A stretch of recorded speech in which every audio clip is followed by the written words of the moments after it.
নারায়ণগঞ্জের রূপগঞ্জের ভোলাবো ইউনিয়ন এখনো সবুজ শ্যামলা। কৃষি নির্ভর এই এলাকায় কয়েকটি মাধ্যমিক স্কুল ও মাদ্রাসা থাকলেও নেই কলেজ। অবশেষে স্বাধীনতার 57 বছর পর ভোলাবোবাসী সেই দুঃখের অবসান হচ্ছে। আগে এখানকার শিক্ষার্থীদের কলেজে যেতে হলে মাইলের পর মাইল পাড়ি দিতে হতো।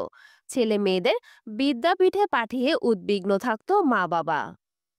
এই ইউনিয়নের জনসংখ্যা প্রায় 60,000। জনসংখ্যার দিক দিয়ে এগিয়ে থাকলেও পিছিয়ে ছিল শিক্ষাক্ষেত্রে। এলাকার বেশিরভাগ মানুষ নিম্ন মধ্যবিত্ত আয়ের হওয়ায় আর্থিক অনটনের কারণে বেশিরভাগ ছেলে মেয়েরা মাধ্যমিকের পর ঝরে যেত। যোগাযোগ ব্যবস্থা সহ নানা প্রতিবন্ধকতার কারণে এই ইউনিয়নের ছেলে মেয়েরা সিংহভাগই মাধ্যমিকের গণ্ডি পেরোতে পারত না। বিগত অনেক বছর ধরে আমাদের এখানে কোনো কলেজ নেই। আমরা 10 কিলোমিটার দূরে আমাদের যাতায়াত করে যেতে হয় কলেজে। আমাদের মেয়েদের জন্য এটা খুবই সমস্যা। বৃষ্টি বাদলের দিন আছে, এজন্য আমাদের যেতে সমস্যা হয়। আমাদের ভোলাবো ইউনিয়নটা হলো রূপগঞ্জের সব লাস্ট ইউনিয়ন, একটা অজপাড়া গায়ের মধ্যে। আমাদের এলাকায় কোনো কলেজ নেই। আমাদের এলাকা থেকে প্রায় 8-10 কিলোমিটার দূরে কলেজ। আমাদের এলাকা থেকে ছাত্রছাত্রীরা লেখাপড়া করতে গিয়ে অনেক একটা কষ্ট ভোগ করতে, গরিব মানুষ অনেকের লেখাপড়া বন্ধ হয়ে গেছে। ভোলাবো ইউনিয়নে চেয়ারম্যান আলমগীর ওনার নেতৃত্বে যদি গণবাংলা উচ্চ বিদ্যালয়ে একটা কলেজ হয় তাহলে আমাদের জন্য অনেক ভালো হয়। এখানে বিনা খরচে অনেক ভালোভাবে পড়াশোনা করা যাবে। সেই চিন্তার অবসান ঘটালেন ভোলাবো ইউনিয়নের চেয়ারম্যান আলমগীর হোসেন টিটু। তার সহযোগিতায় ভোলাবো ইউনিয়নে শিক্ষার আলো ফুটে উঠেছে।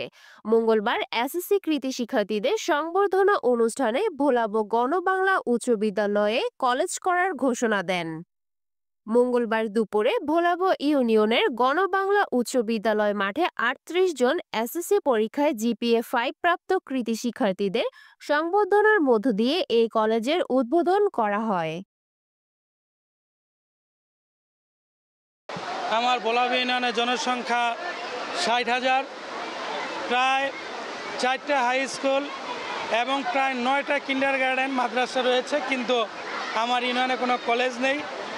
আমার ইউনিয়ন থেকে অনেক দূরে, আপনার নরসিংদী, কাঞ্চন, ওইদিকে আমাদের মেয়েদেরকে যেতে হয়, যাতে মেয়েদের কষ্ট না হয় আর ভোলাবো ইউনিয়ন যাতে শিক্ষার আলোয় আলোকিত হয়, সেই স্বপ্ন নিয়ে ভোলাবোবাসীর দীর্ঘদিনের একটি লালায়িত স্বপ্ন যেন ভোলাবোতে একটি কলেজ হয়। সেই ভোলাবো মানুষের স্বপ্নকে বাস্তবায়ন করার জন্য এবং এই ভোলাবোতে শিক্ষার মানকে আরও এগিয়ে নিয়ে যাওয়ার জন্য আমি সহ ভোলাবো ইউনিয়নের নেতৃবৃন্দ এবং সাধারণ জনগণ সকলের সহযোগিতায়, আজকের যিনি প্রধান অতিথি ওনার সহযোগিতায় আমরা একটা উদ্যোগ নিয়েছি। আমি বিশ্বাস করি আপনাদের সকলের সহযোগিতায় এই কলেজটি অবশ্যই বাংলাদেশের ভিতরে একটি সুনাম অর্জন করতে পারবে এবং সাফল্য পাবে। আজকে একটি বিশেষ দিন, আমাদের গণবাংলা উচ্চ বিদ্যালয় সেটিকে আমরা কলেজে রূপান্তর করেছি। এলাকাবাসীর দাবি ছিল, যেহেতু এই ইউনিয়নে কোনো কলেজ নেই, বিশেষ করে এখানে যারা মেয়ে শিক্ষার্থী রয়েছেন তাদেরকে অনেক দূরবর্তী কলেজে যেতে হতো, যে কারণে এলাকাবাসী, সুশীল সমাজ, এমনকি আমাদের সাংবাদিকবৃন্দ যারা রয়েছেন তাদের সবার একটা দাবি ছিল যে ইউনিয়নে একটি কলেজ প্রতিষ্ঠা করা। এ কারণে আমরা গণবাংলা উচ্চ বিদ্যালয় অ্যান্ড কলেজের আজকে আমরা প্রতিষ্ঠা করছি এবং আমার বিশ্বাস এলাকাবাসী যদি সহযোগিতা করে, বিশেষ করে এখানকার যে চেয়ারম্যান রয়েছেন আলমগীর হোসেন টিটু, উনি যেভাবে সহযোগিতা করছেন, আমার বিশ্বাস যে এই কলেজকে অচিরেই খুবই খ্যাতনামা একটি কলেজে রূপান্তরিত হবে।